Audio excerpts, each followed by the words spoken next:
Start. Mr. Vice Chairman, Sir, by moving this bill for consideration, my honorable friend has raised a very important question affecting public life.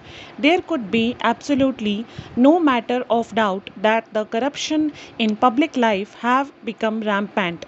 As a result of this, people in public have become great suspects.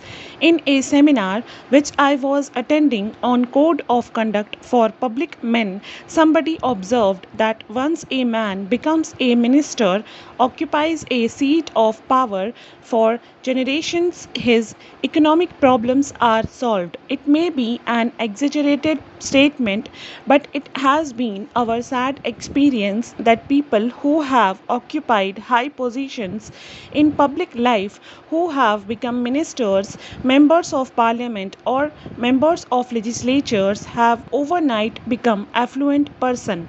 This may not be true of all members of parliament. This may not be true of all members of legislatures. This may not be true of all ministers, but quite a large number of them have overnight become so affluent that it becomes really difficult for any man to understand how the man become so affluent.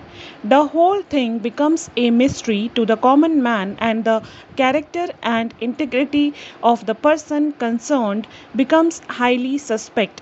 I know, sir, that it would be too much to expect the same standard of public behavior as we had during the days of Ramayana. Those who were in charge of administration, those who were occupying the highest office, put themselves to the highest form of test, the highest form of ordeal.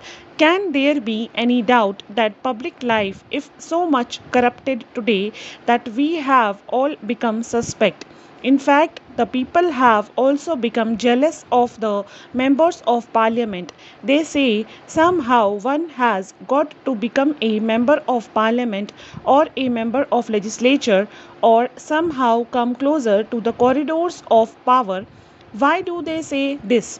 Because they see the sudden change in the outlook, the behavior, the kind of living of a particular individual. But, sir, the solution in this problem of corruption in public life may not be like instant coffee. The solution may be very difficult. In fact, this was pointed out by the Santhanam committee itself.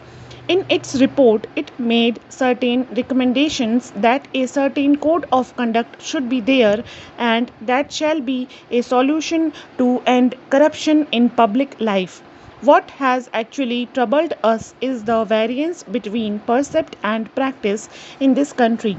When we discuss philosophy, we rise to Himalayan heights, and when it is a question of personal life, we go to the abysmal depth of the Arabian Sea. There is so much variance between percept and practice in this country that even if a particular individual might be trying to adhere to the percepts, he also becomes suspect because the general atmosphere is one of suspicion. In that context, sir, I feel that something has got to be done to restore the confidence of the people in the members of parliament, in the members of legislatures, and in the ministers. Now, my friend made a suggestion that after all, we are all answerable to the people in this country, and when representatives come through elections and people vote for them, that is a sure proof of the people confidence in these elected representatives. I would respectfully differ from my friend on this kind of a diagnosis or analysis of the problem that electorally everything can be solved. The problem of human character, human integrity, human behavior, morality cannot be solved by an electoral process. There have been men in the world who are of great moral stature, men of great character and integrity, but they never won an election. Are we not aware of Sri Rajagopalachari, who was a man of great character and integrity? Nothing can be said against him. He was a man of high moral stature, but he never won an election. He was also defeated in an election. Let us not try to beguile ourselves by saying that by our being electorally established, our character is established, our integrity is established, our moral standard is established. After all, the kind of electoral system that we have in this country itself corrupts the entire political system, the entire politics in this country. How many of us can claim that we limit ourselves to the amount prescribed in the Representation of the People Act when we contest an election? Which member of parliament does not spend above that amount? How many of us file a true return in compliance with the provisions of the Representation of the People Act?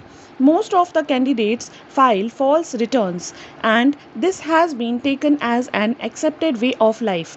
Therefore, we should not expect that once it is electorally established, somebody has been elected, he must automatically be deemed to be a man of character, a man of integrity, and so on and so forth. Such a proposition, at least I personally cannot accept it. Stop.